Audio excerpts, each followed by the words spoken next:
हर महीने हम दूध का अलग निकालते हैं, बिजली के बिल का अलग निकालते हैं, हम अपने खर्चों का अलग निकालते हैं, तो हम पुण्य का अलग क्यों नहीं निकालते? हम जब हर काम का पैसा अलग निकालते हैं तो क्या पुण्य का पैसा हमें अलग से नहीं निकालना चाहिए कि ये हमारे पुण्य को बढ़ाने के लिए? पुण्य भी पैसे से मिलता है, हाँ या ना? पुण्य झाड़ू लगाने से भी मिलता है। किसी मंदिर में झाड़ू लगाइए पुण्य मिलेगा, किसी प्यासे को पानी पिलाइए पुण्य मिलेगा। पर कोई आपसे कहे कि भैया हमें जरा भूख लगी है, रोटी दे दो, तो रोटी तो बाजार से खरीद के ही आपको खिलाना पड़ेगी ना। आटा तो बाजार से खरीदना पड़ेगा, दाल चावल तो बाजार से लेना पड़ेगा। तो पैसा खर्च किया और फिर किसी का पेट भरा, तो उस पैसे को जो खर्च किया, माना कि 20 रुपए का आपने भोजन खरीदा या 50 रुपए का भोजन खरीदा, और वो 50 रुपए का भोजन किसी को खिलाया, तो पुण्य मिला कि नहीं? तो वो पुण्य के लिए पैसा खर्च हुआ कि नहीं? पैसा खर्च तो हुआ, लेकिन वो पैसा खर्च हुआ किसी की भूख मिटाने के लिए, तो वो पैसा पुण्य में जुड़ेगा। तो पाप हुआ, तो मतलब पाप की वजह क्या बना? पैसा। बोलो हाँ। तो वो पैसा पाप की वजह भी बन सकता है, और वही पैसा पुण्य की वजह भी बन सकता है। अब आपको ध्यान ये रखना है कि अपने पैसे को पाप से जोड़ना है या पुण्य से जोड़ना है, ये आपको डिसाइड करना होगा। बहुत लोग हैं समाज में जिनका पैसा पाप के लिए खर्च हो रहा है। आप गलत ना बन जाओ, कहीं आप गलत ना देख लो, इसलिए हमारे ऋषि मुनियों ने वेद पुराण आपके लिए उपलब्ध कराए कि ये पढ़ो, ये देखो और भगवान के बारे में चिंतन करो। गली गली मंदिर बना के तुम्हें दिए तुम्हारे पुरखे, तुम्हारे बाप दादा, इतने बड़े बड़े धाम बना के दिए कि देखो भगवान का अवतार हुआ, कि देखो तुम्हें देखना है तो भगवान को देखो, भगवान के धाम को देखो, ताकि तुम भगवान का चिंतन करते सोओगे तो सपने में भगवान का दर्शन होगा, तुम्हारा कल्याण होगा, तुम्हारे भीतर अच्छे विचार आएंगे। कहीं गलत विचार एक बार आ गए, एक बार तुमने गलत वीडियो देख ली मोबाइल पर, फिर वो गलत वीडियो ही आती रहेंगी, हाँ या ना? काफी दिनों तक। बात सही है कि गलत है? बस एक बार तुम्हारे भीतर गलत विचार आ गया, फिर वो गलत ही आएगा। अभी आज मुझे एक बहन कह रही थी, यहां बैठी है, कि भैया बैठो मेरी माँ, बैठ जाओ मेरी प्यारी मैया, ओ भैया टोपा वाले बैठो सरकार, सुन लो मन लगा के सुन लो। ओ भैया आप भी बैठो प्रभु, बैठ जाओ, बैठो, बहुत बढ़िया सुनाएंगे आपको, आपके भविष्य और आपके जीवन से जुड़ी हुई बातें सुन लो, काम आएंगी। आज मुझे एक बहन बोली, गुरुजी बार बार मुझे मरने का विचार आता है, थॉट आते हैं कि मैं मर जाऊं, आत्महत्या कर लूं। हाँ, एक बार आपने आत्महत्या करने का सोचा तो बार बार वही विचार आएंगे, और वही विचार ज्यादा हावी हो जाते हैं ना, तो फिर आप आत्महत्या कर भी लेते हैं, हाँ या ना? इसी का नाम है भूत। लोग कहते हैं ना भूत लग गए, ये भूत कुछ नहीं होता, विचारों का ही भूत होता है। किसका भूत होता है? विचारों का। जैसे विचार आते जाएंगे वैसा आप कुछ भी नहीं है, आप कोरा कागज हैं। आप क्या हैं? कोरा। आप कोरे कागज हैं। इस कोरे कागज में जो लिख दिया जाए वो लिख जाएगा। आप गाली लिख दो इसमें तो गाली आ जाएगी, इसमें कीर्तन लिख दो तो कीर्तन आ जाएगा। इसमें कागज की कोई गलती नहीं है, लिखने वाले की गलती है कि वो कीर्तन लिख रहा है कि गाली लिख रहा है, हाँ या ना? उसी तरह आपका हृदय कोरा कागज है।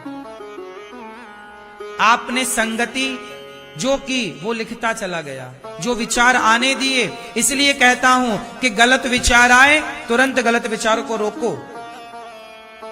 मन में कोई लड़की का, कोई पुरुष का, कोई पराये धन का, कोई आत्महत्या का ऐसा कोई गलत विचार आए, तुरंत उस गलत विचार को रोको और तुरंत अपने आप को भगवान में लगाओ, तुरंत कीर्तन करने लग जाओ, श्री कृष्ण गोविंद हरे मुरारी। जैसे ही आप कीर्तन करेंगे वो विचार रुक जाएगा, स्टॉप। तुरंत आप मंदिर जाओ, तुरंत मंदिर जाके बैठ जाओ ध्यान लगा के भगवान का। तुरंत आप सत्संग अटेंड कर लो, सत्संग सुन लो। जैसे ही आप के मन में गलत विचार आया और आपने गलत विचार नहीं रोका तो वो गलत विचार कुछ भी करा सकता। रावण के अंदर सीता मां को चुराने का पहले एक विचार ही तो आया कि रावण ने पहले चुराया फिर विचार आया। बताओ पहले क्या आता है, क्या आता है? रावण का भी विचार हुआ तो रावण ने पूरा प्रोसेस किया, मारीच को सोने का मृग बनाया, सीता मैया के आगे भेजा, सीता मैया मोहित हो गई और फिर रावण चुपचाप साधु बन के आया। ये रावण की पूरी प्लानिंग थी, पूरा विचार था, पूरा रोड मैप बना के रखा था उसने, ऐसे ऐसे स्टेप बाय स्टेप ये करना है। ये सारे गलत विचार करता गया और गलत विचार आते गए, उस गलत विचार पर अमल करता गया। रावण जैसे ज्ञानी का भी सत्यानाश हो गया। नहीं हुआ? आप ज्ञानी हैं इसका मतलब ये नहीं कि गलत विचार नहीं आ सकते।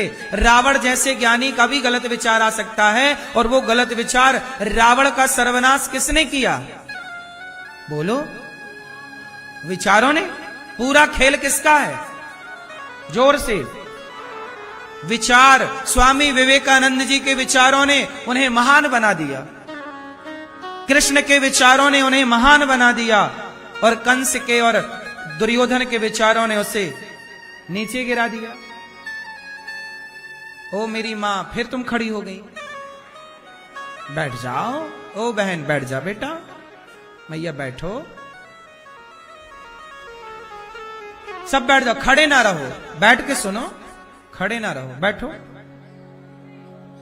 पूरा खेल किसका है बताओ?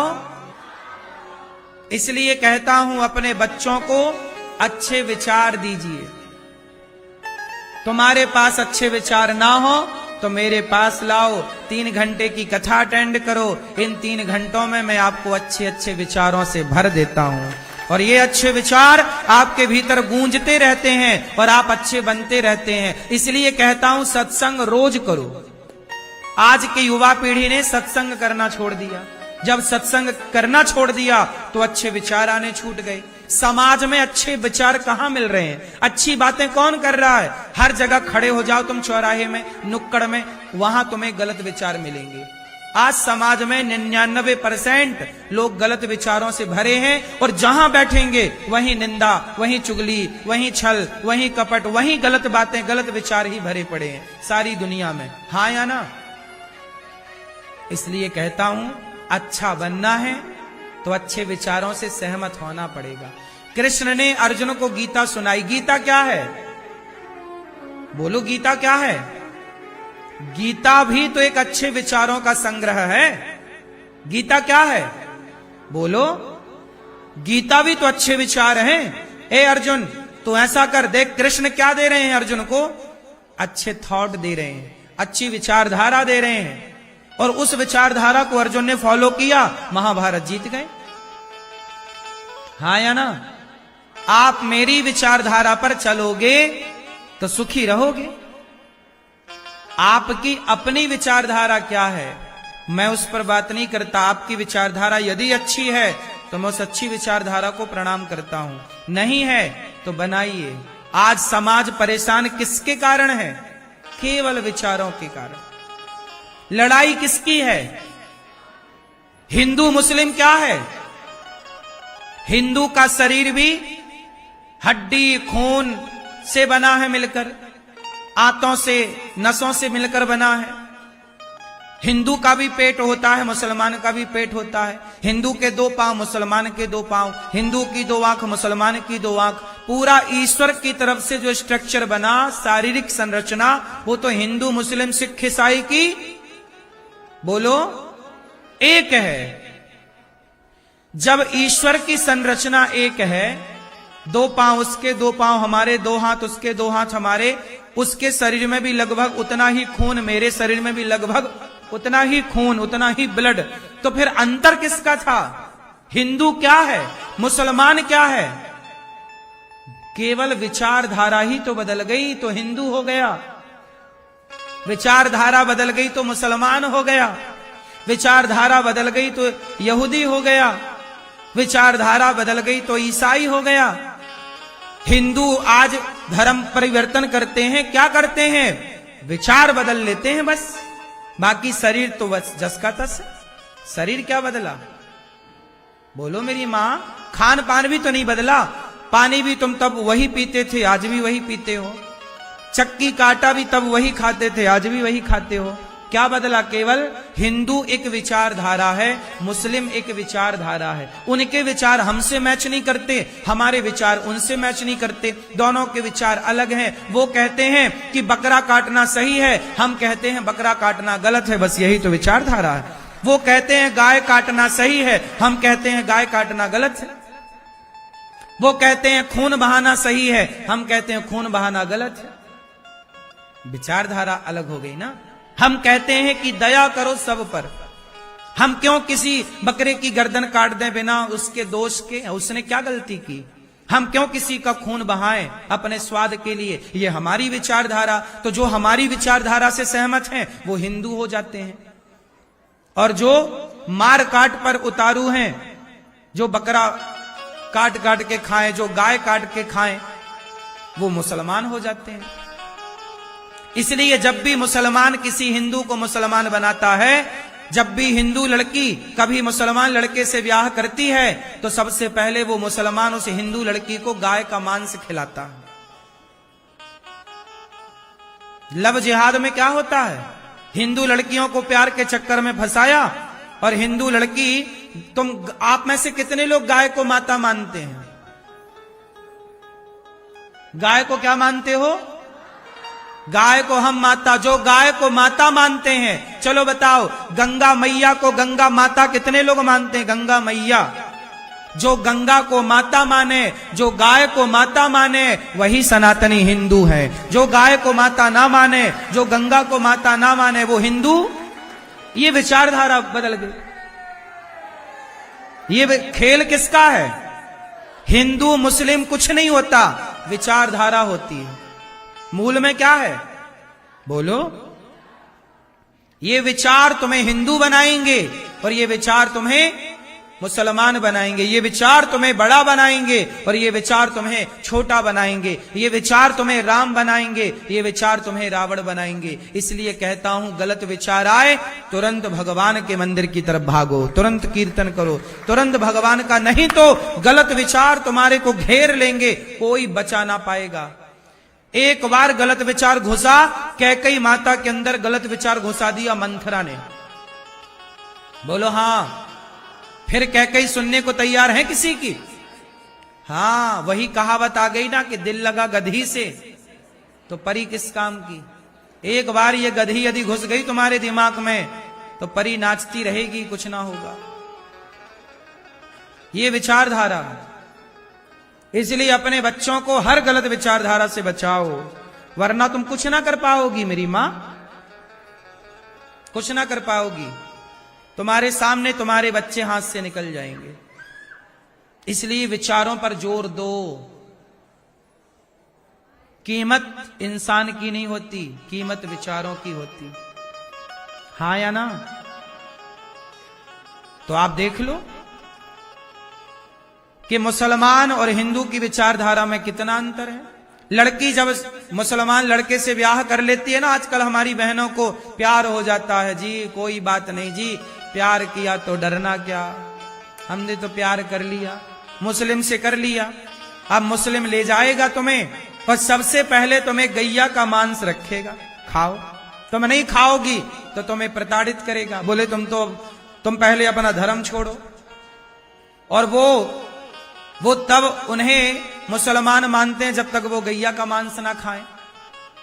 हिंदू कभी भी मुसलमान बनता है तो उसे हिंदू को पहले गाय का मांस परोसा जाता है। तुम गैया का मांस खाओगे तब उनके हिसाब से तुम मुसलमान कहलाओगे, वरना तुम काफिर ही कहलाओगे। देखो जरा कैसी गलत विचारधारा है कि आपको मांस खा के ही ये साबित करना पड़ता है, जबकि हमारे यहां भगवान का चरणामृत पीकर आप श्रद्धा से भगवान का स्मरण कर लीजिए तो हम मान जाते हैं कि आप सनातनी हैं। हम कभी किसी के मुंह पे जबरदस्ती मांस नहीं डालते, न क्यों डालेंगे। हम क्यों किसी का खून बहाएंगे, गाय को क्यों मारेंगे। गाय दूध देती है, गाय हमारी माता है। हम गाय को माता कहते हैं, कितनी बढ़िया बात है। तुम गाय को जानवर कहते हो, हम गाय को माता कहते हैं। क्यों कहते हैं? क्योंकि गाय का हमने दूध पिया है। हम जिसका दूध पीते हैं, हम जिसको एक गिलास पानी ले लेते हैं जिसके हाथ से, हम उसके भी ऋणी हो जाते हैं। हम तुलसी को भी माता कहते हैं, तुलसी में औषधीय गुण है। हम नदी को भी माता कहते हैं, हम सबके पूर्वजों को पानी पिलाती चली आई है नदी। हम समुद्र को भी देवता कहते हैं और समुद्र को भी प्रणाम करते हैं। हम पीपल को भी प्रणाम करते हैं क्योंकि पीपल ऑक्सीजन देता है। हम बट वृक्ष को प्रणाम करते हैं। आंवला सबसे हेल्दी फल होता है, इसलिए आंवला नवमी को हम आंवला को प्रणाम करते हैं। सांप जहर उगलता है, लेकिन पूरी दुनिया में इकलौता हिंदू है जो सांप को भी नाग पंचमी के दिन दूध पिलाता है। ये देखो, ये विचारधारा है हमारी कि हम किसी सांप कितना जहरीला और खतरनाक होता है, लेकिन हम उस सांप का भी कभी सांप का भी हम बुरा नहीं करते, तो हम इंसान का क्या बुरा करेंगे। ये विचारधारा पूरी दुनिया में सबसे श्रेष्ठ विचारधारा किसी की है तो हिंदुओं की विचारधारा श्रेष्ठ है। हिंदुओं की बराबरी, हिंदुओं का जूता नहीं बन सकता कोई, औरों की क्या कहें। तुम्हारे पांव की पनही नहीं बन सकता कोई, इतनी श्रेष्ठ विचारधारा है सनातन की।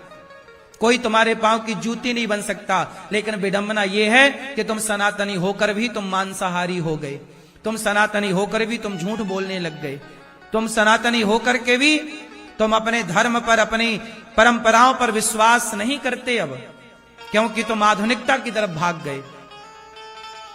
आधुनिकता के नाम पर आज सनातनी हिंदू, कितने हिंदू ऐसे हैं जो भगवान को नहीं मानते। चलो हम कहते नहीं मानो भगवान को, कोई बात नहीं, आप स्वतंत्र हैं, लेकिन बताइए हमारी जो विचार, हम कहते हैं कि आप ईश्वर को मत मानो, कम से कम अपनी जन्म देने वाली मां का आदर तो करो।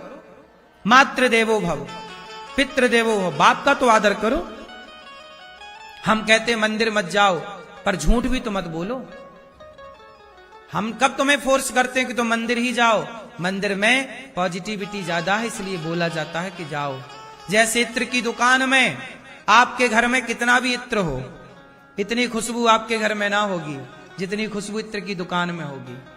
बोलो हाँ, आपके घर में इत्र कितनी सी सीसी होगी, पर इत्र की दुकान में नाना प्रकार के। अच्छा, इत्र की दुकान में आप जाओगे, खरीदो मत, लेकिन खुशबू मिलती है कि नहीं, फ्री में, फोकट में। बात सही है कि गलत है? हाँ या ना? इत्र की दुकान में ना खरीदने पर भी क्या मिलती है?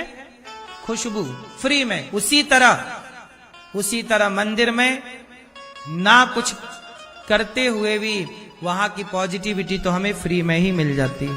इसलिए मंदिर जाने की एक परंपरा है।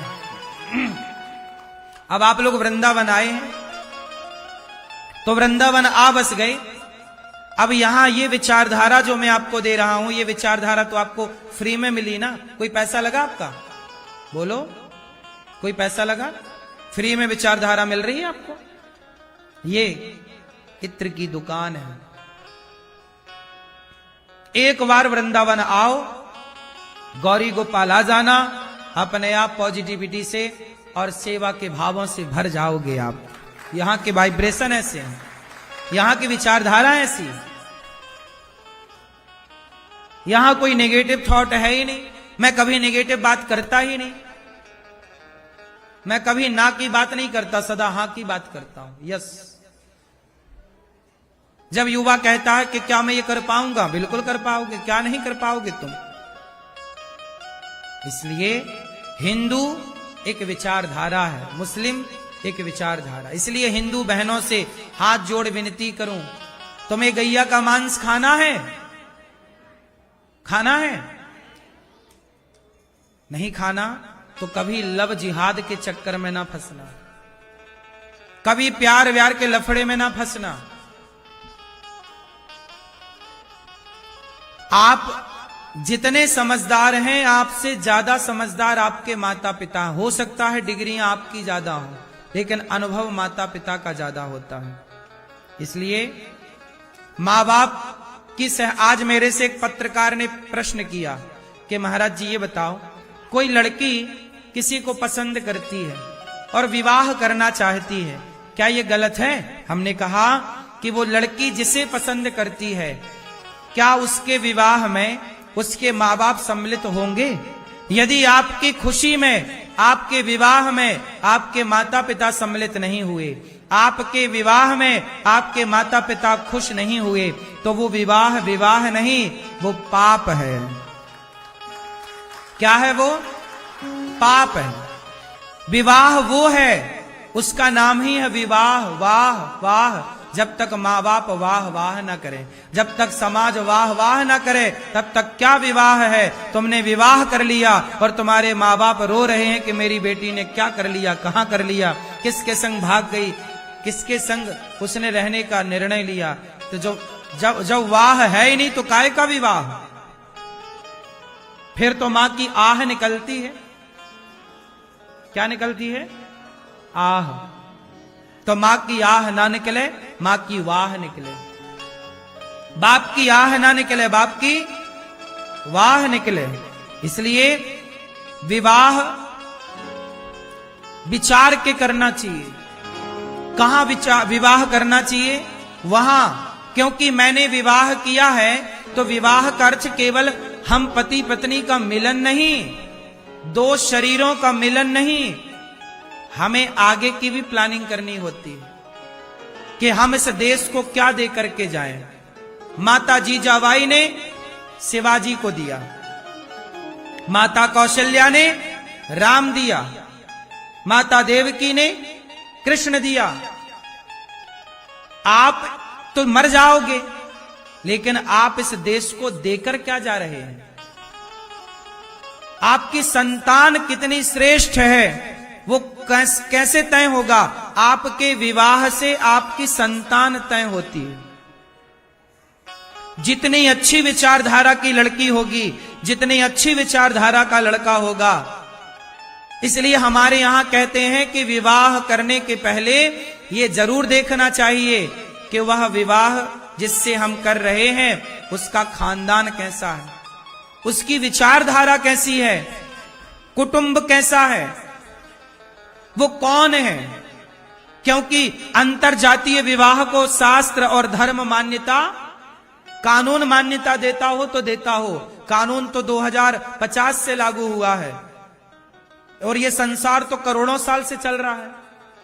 ये भारत 1950 से चल रहा है कि करोड़ों साल से चल रहा है? बोलो।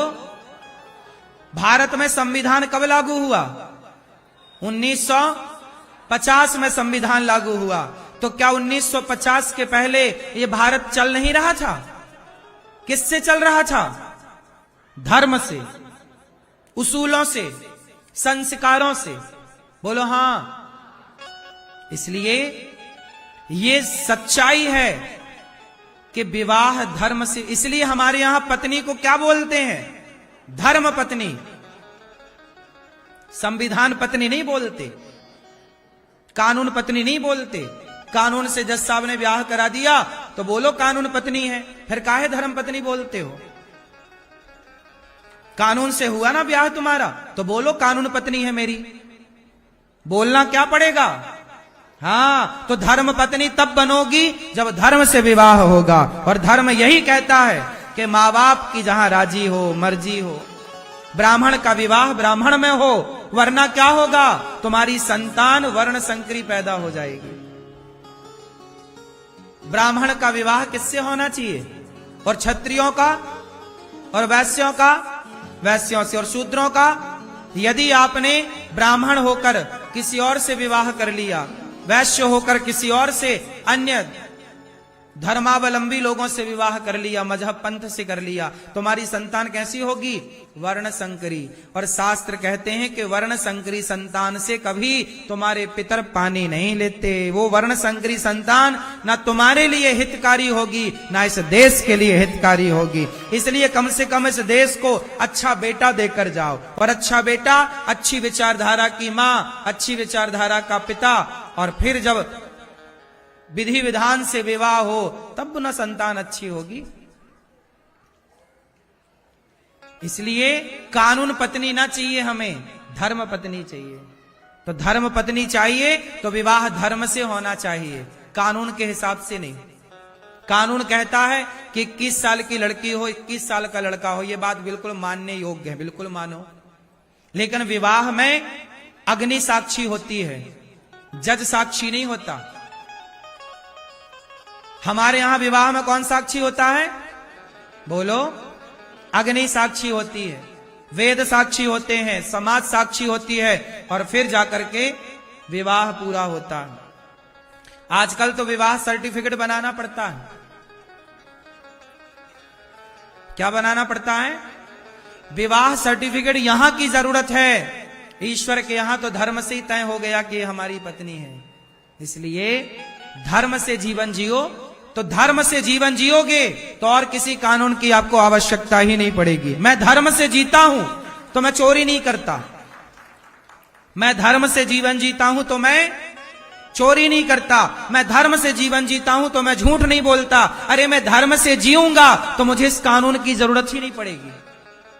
कानून की जरूरत इसलिए पड़ी क्योंकि आपने धर्म छोड़ दिया, चोरी करने लग गए। चोरी करना कौन सा धर्म है?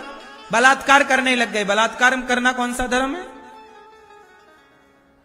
झूठ बोलने लग गए, झूठ बोलना कौन सा धर्म है? जब तुमने धर्म का परित्याग कर दिया तब कानून की जरूरत पड़ी। यदि धर्म का आचरण करते तो किसी कानून की आपको आवश्यकता, बोलो, ठीक जरूरत किसी की? इसलिए कौन बड़ा है? धर्म बड़ा है। इसलिए मेरी मां धर्म का आचरण करना चाहिए। जब भगवान श्री कृष्ण गोपियों से, इसलिए हमने कहा कि जब आप भगवान को याद करते हैं तो भगवान भी आपको याद कर। इसलिए गोपियों ने जब याद किया तो कृष्ण ने उद्धव जी से कहा, उद्धव जी जाओ मेरी गोपियों को जरा जाकर समझाओ, वो रोया ना करें। उद्धव जैसे ज्ञानी आज गोपियों को समझाने के लिए आए। उद्धव जी बोले, गोपियों चले मथुरा से जब कुछ दूर वृंदावन निकट आया, वहीं से प्रेम ने अपना अनोखा रंग दिखलाया। बिटप झुक कर ये कहते हैं इधर आओ, इधर आओ। पपीहा कह रहा पी कहाँ ये भी तो बतलाओ। उद्धव जी वृंदावन आए तो गोपियों को रोता हुआ देखा। अरे गोपियों क्यों रो रही हो? हमें कृष्ण की याद आ रही है। क्यों? क्या करें उद्धव जी, हम प्रेम करते हैं ना। अच्छा, लेकिन वो जिस कृष्ण से आप प्यार करती हो वो तो कण कण में है, सर्वव्यापी है, उसके लिए रोना कैसा? तब गोपियां बोली कि जो कृष्ण सब जगह है वो सब जगह वाले कृष्ण से हमारा काम ना होगा। भगवान सब जगह तो है पर सब जगह वाले कृष्ण से थोड़ी काम बनता। हमें तो प्रत्यक्ष वाला चाहिए, जो हमसे आकर बातें करे, हमसे मिले, हमारे आंसू पोंछे। हमें उस कृष्ण की आवश्यकता है, पर वो तो कण कण में रहता है। गोपियां बोली, ना उद्धव, तुम्हारा काम चलता होगा कण कण के कृष्ण से, पर हमारा काम तो उस कृष्ण से चलता है जो यशोदा की गोद में खेला करता था। हम तो उस कृष्ण की कामना करती हैं जो हमारे संग कभी हंसा करता था तो कभी हमारे संग खेला करता था। वो गैया चराता था, वो यहाँ पर देखो इस कदम के नीचे बैठकर कभी बांसुरी बजाता था। ये देखो उद्धव, ये गाय है ना, घास चरना छोड़ दिया इसने, घास खाना छोड़ दिया इसने। जब से कृष्ण गए हैं बस रमाती रहती है, उस तरफ देखती रहती है जिस रास्ते से कृष्ण गए हैं। उद्धव तुम ही समझाओ, इस गाय को कैसे समझाओगे? कौन सा ज्ञान दोगे इस गाय को?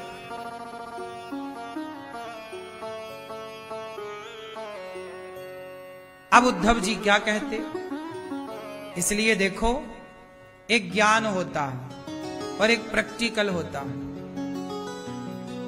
ज्ञान और प्रैक्टिकल दोनों अलग अलग विषय हैं, हाँ या ना? इसलिए ज्ञान हो जाना अलग विषय है। आप व्यापार बिजनेस की कितनी भी पढ़ाई आप पढ़ लो, पर जब व्यापार करने उतरोगे तो पढ़ी बातें कम काम आएगी, अनुभव की बातें ज्यादा काम आएंगी, हाँ या ना? उसी तरह भगवान कण कण में रहते हैं। ये ज्ञान, इस ज्ञान से गुजारा ना होगा। कण कण में रहते हैं भगवान, ठीक बात कह रहे हो उद्धव, लेकिन हमारा गुजारा उस कण कण वाले कृष्ण से नहीं है। हम चाहती हैं कि हमारा कृष्ण जैसे हमें छोड़कर गया, कहकर गया 2 दिन में आऊंगा, तो बताओ क्यों नहीं आए? क्यों हमें छोड़कर चले गए? उद्धव जी समझा रहे हैं और गोपियां कृष्ण के लिए रो रही हैं। अच्छा एक बात बताएं, भगवान की भक्ति का जो चरम सुख है वह सुख ही यही है कि हम भगवान की याद में तड़पते रहें, रोते रहें। तड़पना, रोना, ये एक भक्ति है। भक्ति का मतलब क्या है? माला जपना नहीं। माला जपना ठीक है, ये भक्ति की शुरुआत हो सकती है, इससे आप शुरुआत कह सकते हैं, पर जो भक्ति का चरम सुख है वो क्या है? भक्ति का चरम सुख है कि भगवान की याद में तड़पना। तड़पना कैसे तड़पना? एक बार स्वामी विवेकानंद जी से किसी ने कहा कि बताओ भक्ति किसे कहते हैं? स्वामी विवेकानंद जी स्नान कर रहे थे गंगा जी में। फिर पूछा कि बताओ भक्ति किसे कहते हैं? स्वामी विवेकानंद जी ने कोई उत्तर नहीं दिया। जब बार बार उसने पूछा कि स्वामी जी बताओ भक्ति किसे कहते हैं, भक्ति किसे कहते हैं, भक्ति किसे कहते हैं, तब स्वामी विवेकानंद जी ने कहा तुम यहां आओ।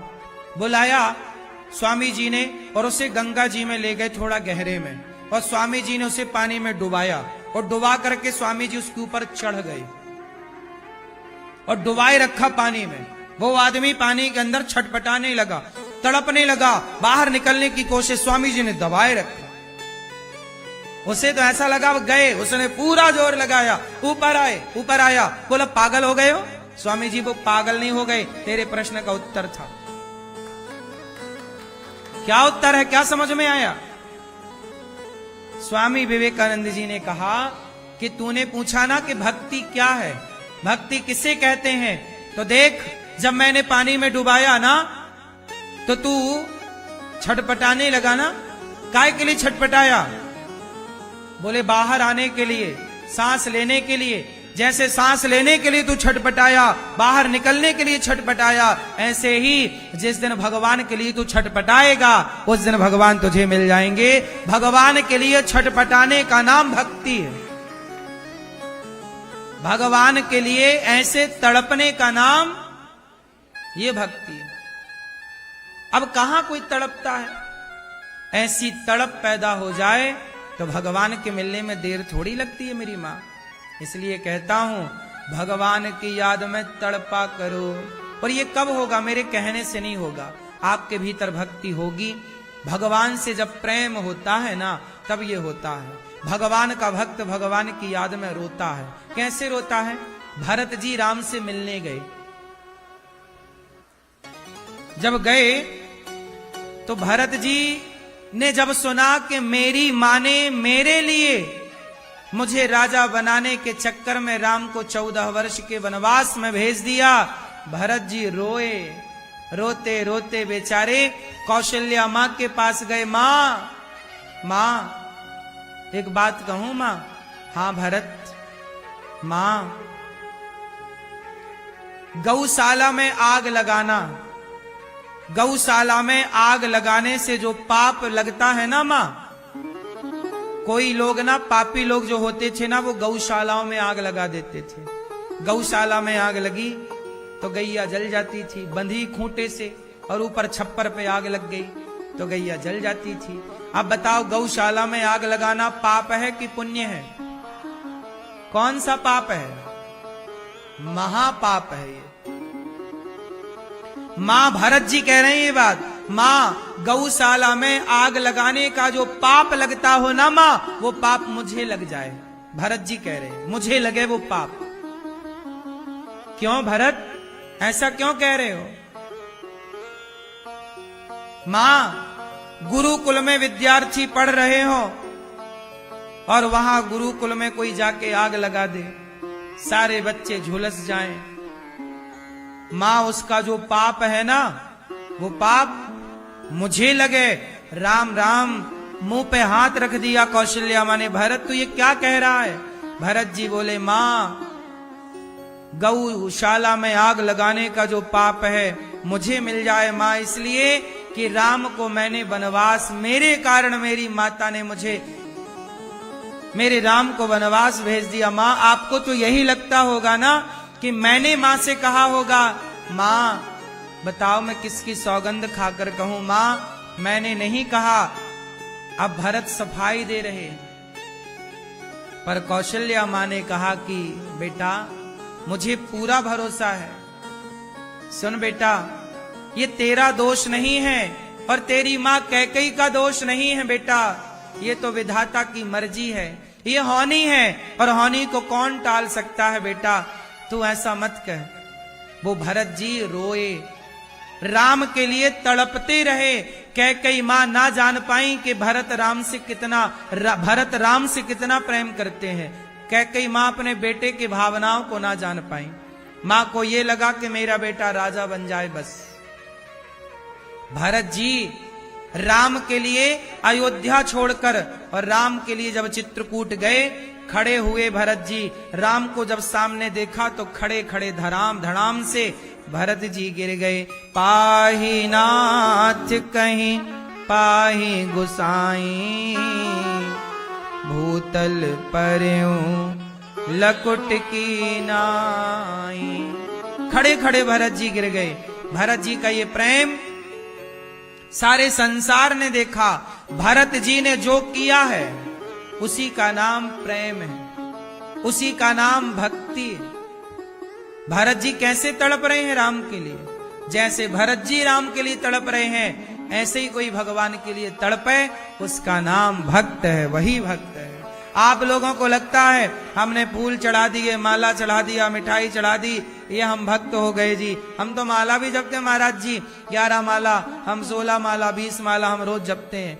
माला जपते हो आप, अच्छा है, शुरुआत अच्छी है, लेकिन सारी जिंदगी माला ही जपते रहोगे कि कभी भगवान के लिए तड़पोगे? यदि वो तड़प पैदा ही नहीं भई, तो एक बात बताओ, कोई बालक सदा 10वीं पढ़ता रहे, 10वीं, पिछले बार भी 10वीं के एग्जाम दिया, इस बार फिर 10वीं पढ़े, अगली बार फिर 10वीं पढ़े, और वो 10वीं पढ़ता रहे बस। कोई बालक 5वीं पढ़ता रहे, अरे भाई क्लास आगे भी तो जाए। सारी जिंदगी माला ही जपते रहोगे या इससे आगे की क्लास भी जाओगे? माला जपना यह भी एक क्लास है, भक्ति की कक्षा है, लेकिन इससे आगे की भी एक कक्षा है। क्या उस कक्षा में आप नहीं जाओगे? और वो कक्षा है, वो कक्षा कन्हैया को एक रोज रो कर पुकारा, कृपा पात्र किस दिन बनूंगा तुम्हारा। कन्हैया को एक रोज रो कर पुकारा, कृपा पात्र किस दिन बनूंगा तुम्हारा। हे प्रभु, मैं आपका कृपा पात्र कब बनूंगा? रो पड़े, भरत जी रो रहे हैं राम के लिए, गोपियां रो रही हैं कृष्ण के लिए, बस शबरी रो रही है। शबरी निहारे रास्ता, आएंगे राम जी, मेरा भी धन्य जीवन बनाएंगे राम जी। शबरी निहारे रास्ता, आएंगे राम जी, मेरा भी धन्य जीवन बनाएंगे राम जी। इंतजार, तड़प रही हैं आंखें, रो रही हैं आंखें, बरस रही हैं। इसलिए कभी जगत से मन हटाकर कभी भगवान से इतना प्रेम हो कि आंखों से अश्रुपात हो, आंखों से अश्रु निकल रहे हों। यही आंखों के बहते आंसू इस बात का प्रमाण है कि आप भक्ति कर रहे हैं और भक्ति के पथ पर ठीक ठीक सही सही चल रहे हैं। भक्त कैसा होता है? भक्त दो लोगों की तरह होगा, भरत जी की तरह और गोपियों की तरह। दोनों भगवान की याद में 14 साल भरत जी क्या करते रहे? राम की याद में तड़पते रहे, रोते रहे। जिस दिन राम जी का 14 वर्ष पूरा हुआ और राम जी वापस आए, तो राम जी ने हनुमान जी को भेजा कि जाओ भरत को देखो, कहीं उसका मन लग तो नहीं गया। यदि लग गया हो अयोध्या में तो मैं फिर से वापस हो जाता हूं। तो जब हनुमान जी गए भरत जी को देखने, उस समय भरत जी क्या कर रहे थे जानते हो? क्या कर रहे थे? चिता बना रहे थे, चिता तैयार कर रहे थे। हनुमान जी गए ब्राह्मण का रूप बना के, भरत जी से कहा कि ये क्या कर रहे हो? बोले चिता बना रहे हैं। किसके लिए? बोले आज राम जी के 14 वर्ष का आखिरी दिन है। सोचिए, एक एक दिन याद है भरत जी को। आज आखिरी दिन है, यदि आज राम नहीं आए तो आज सूर्य अस्त होते ही मैं चिता पे चला जाऊंगा। मैंने कहा था चित्रकूट में कि प्रभु आपने यदि कहा है कि मैं 14 वर्ष बाद आऊंगा तो मैं आपका इंतजार करूंगा, आपकी चरण पादुका सिर पे रख करके। लेकिन 14 वर्ष पूरे होते ही आना प्रभु, एक दिन भी लेट हुआ, भरत जी ने बोला था चित्रकूट में, एक दिन भी लेट हुआ ना तो ये भरत की जलती हुई चिता मिलेगी, भरत ना मिलेगा। एक दिन ना रहे, देखो एक दिन। 14 साल तो रहना पड़ा, मजबूरी थी, पिता की आज्ञा है, मां का वचन है, राम का धर्म है, लेकिन 14 साल बाद एक दिन भी एक्स्ट्रा नहीं रहूंगा। हनुमान जी ने जब देखा कि भरत जी चिता तैयार कर रहे हैं, दौड़े दौड़े आए, प्रभु प्रभु वो भरत जी तो चिता तैयार कर रहे हैं, जल्दी चलो जल्दी चलो, लेट हो गया कहीं तो वो जल जाएंगे। राम जी भागे। जिस दिन राम जी रावण को मारे ना, वही दिन राम जी के वनवास का आखिरी दिन था। राम जी ने अपने वनवास के अंतिम दिन में ही रावण को मारा, इसलिए राम जी लंका से पुष्पक विमान पर आए। विमान फास्ट चला ना तो 2 घंटे में राम जी पहुंच गए, घंटे भर में।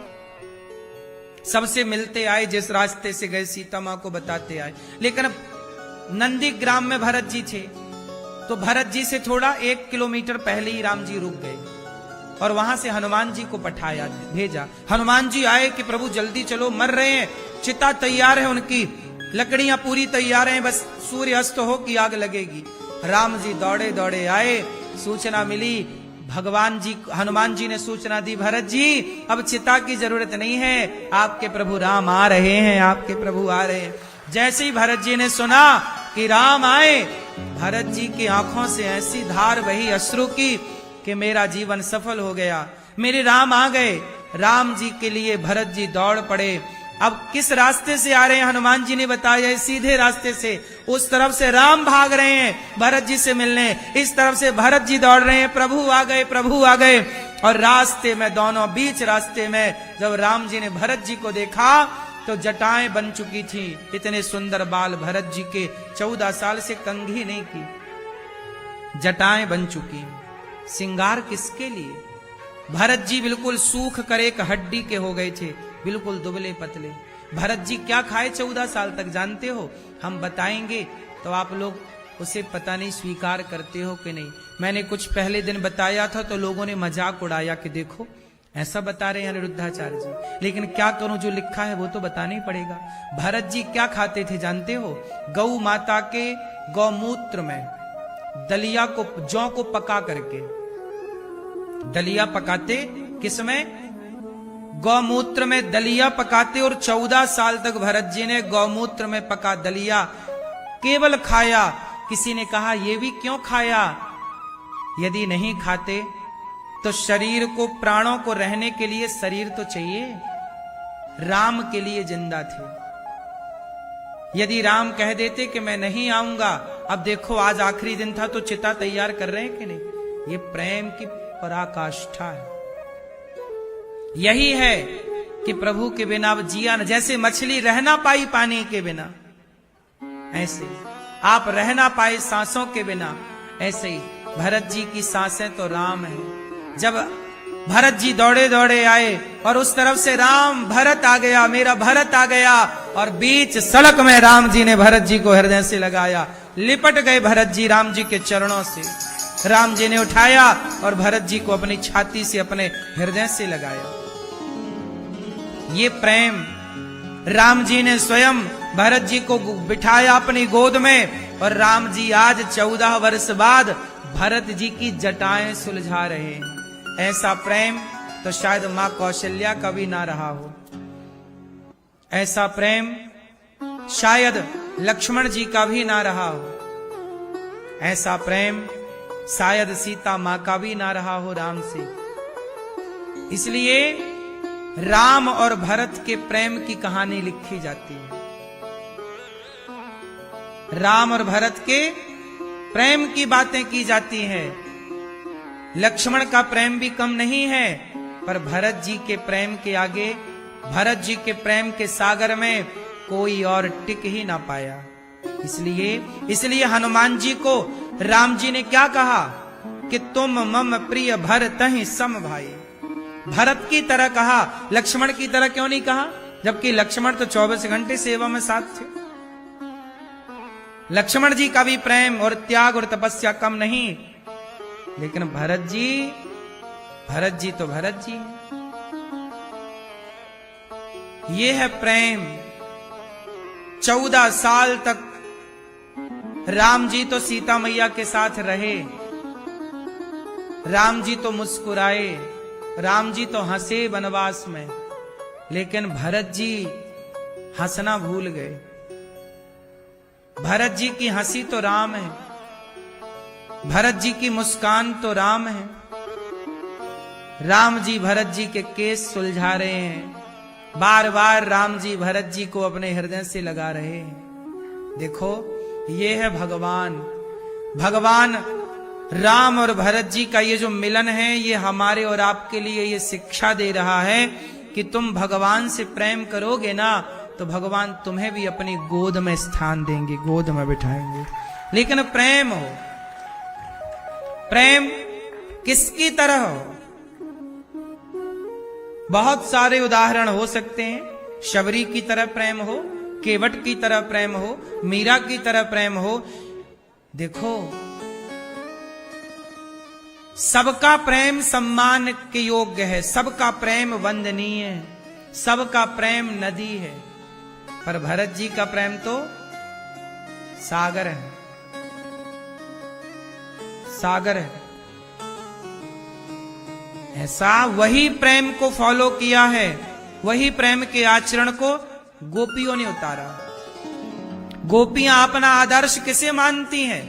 भरत जी को। इसलिए आप भी अपना आदर्श भरत जी को मानिए। भक्ति मतलब भरत जी, भक्ति मतलब गोपियां। आज इन्हीं गोपियों को लोगों ने, कृष्ण और गोपी को लोग बदनाम करते हैं। कृष्ण के चरित्र पर, गोपियों पर कैसी कैसी बातें दुनिया के लोग करते हैं, ना जानने के कारण। गोपी क्या है कोई जान कहां पाया? गोपी उस परम पवित्र प्रेम का नाम गोपी है, प्रेम की ही प्रतिमूर्ति गोपियां। इसलिए कहता हूं, माला जपते रहोगे कब तक? इससे थोड़ा आगे बढ़ो। और आगे की कक्षा क्या है? भगवान के लिए तड़पना, भरत जी की तरह।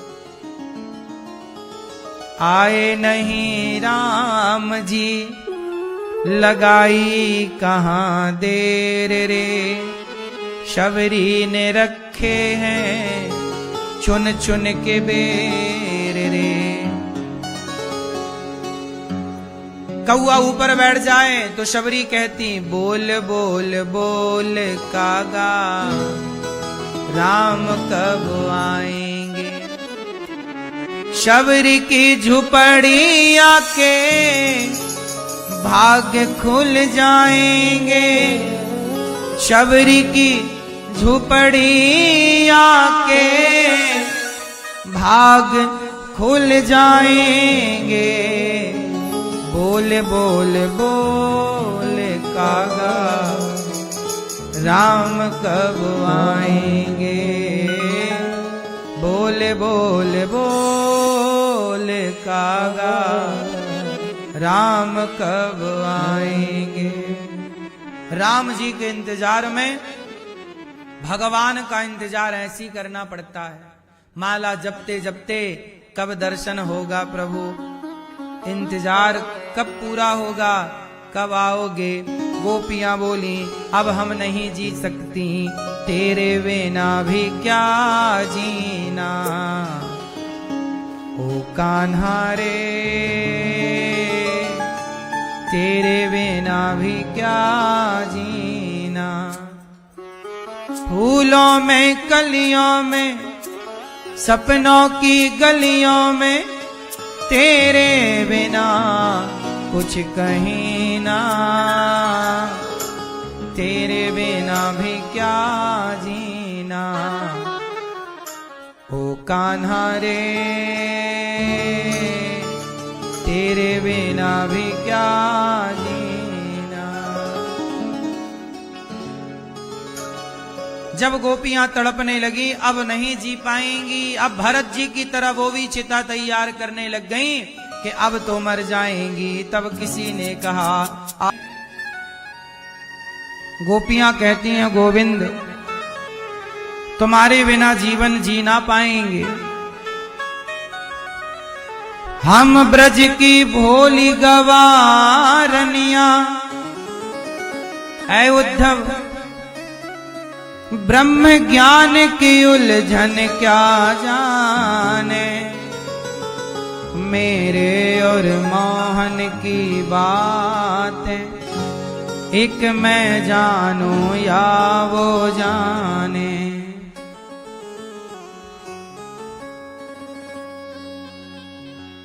उद्धव, ऐ उद्धव हम प्रेम दीवानी हैं, वो प्रेम दीवाना। ऐ उद्धव हमें ज्ञान की पोथी न सुनाना।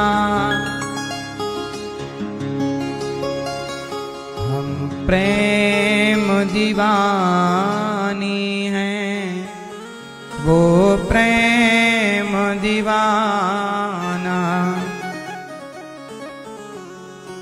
हम प्रेम दीवानी हैं,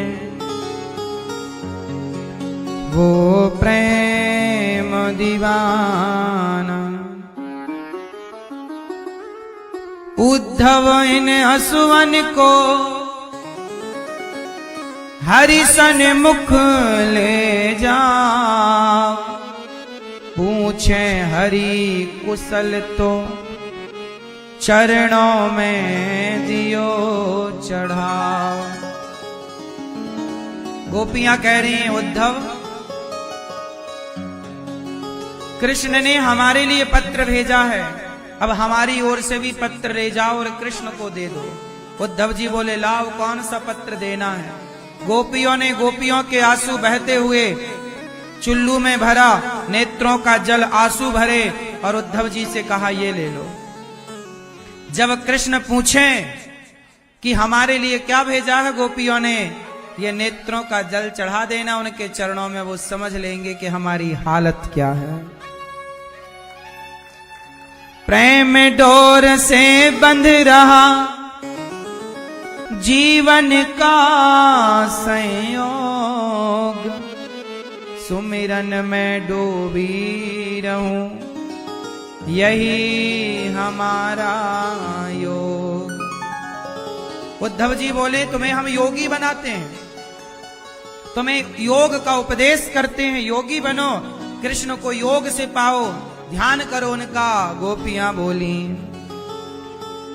प्रेम डोर में बंध रहा जीवन का संयोग, सुमिरन में डूबी रहूं यही हमारा योग। कानों में रहे गूंजता, कानों में रहे गूंजता वंशी का तराना। ऐ उद्धव हमें ज्ञान की पोथी न सुनाना, हम प्रेम दीवानी हैं, वो प्रेम दीवाना।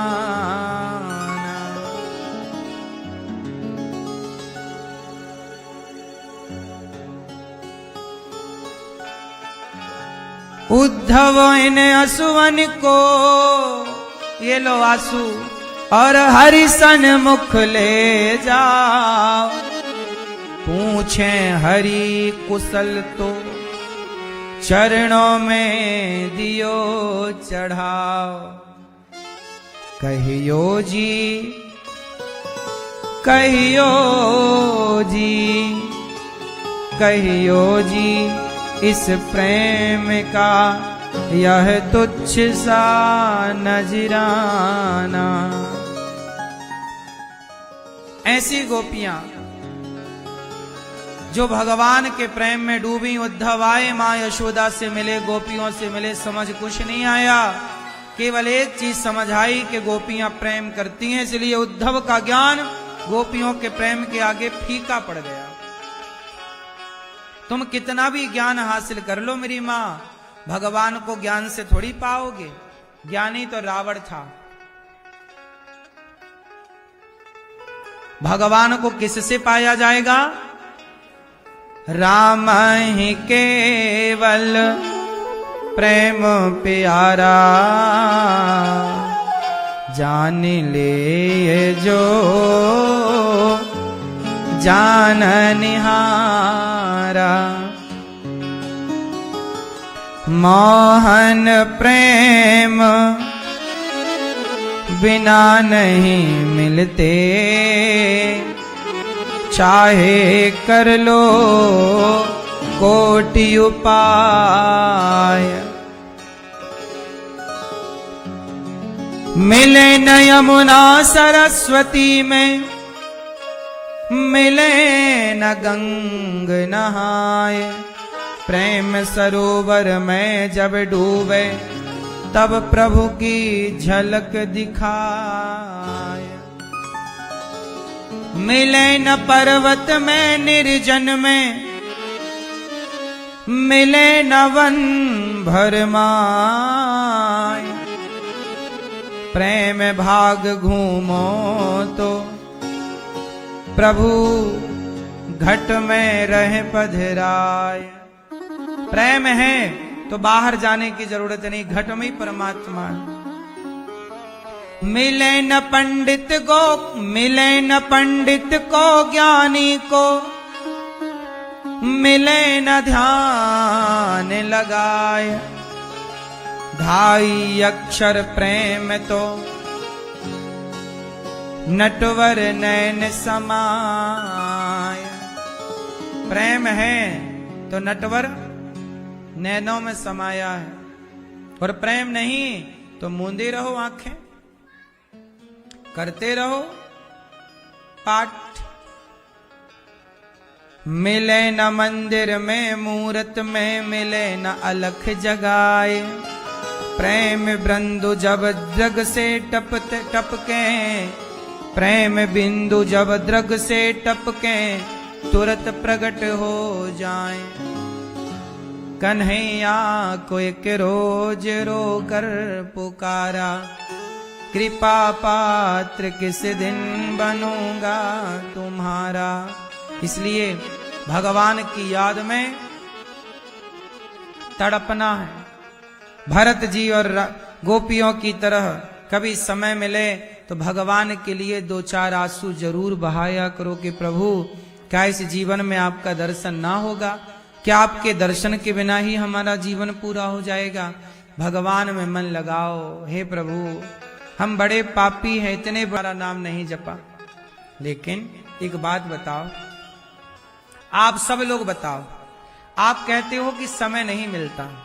अच्छा ये बताओ, जितना समय आपको मिलता है या जितना समय आप काम करते हो, वो समय आपको किसने दिया है? बोलो, आपको समय किसने दिया है? जोर से, किसने दिया है? समय दिया किसने है? भगवान ने। और समय किसके लिए नहीं है? भगवान के लिए। कितना बड़ा आश्चर्य है ना मेरी मां। समय दिया है भगवान ने, जीवन किसने दिया है आपको?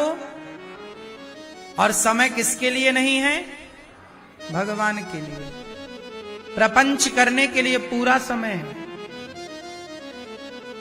लड़ने झगड़ने के लिए, झूठ बोलने के लिए, निंदा चुगली करने के लिए खूब समय,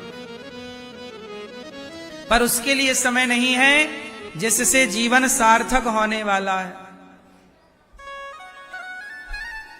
मीरा, हाँ या ना? जब मरेंगे तो कपड़े उतार लिए जाएंगे कि नहीं? बोलो हाँ। मरेंगे तो कपड़े भी उतार लिए जाएंगे।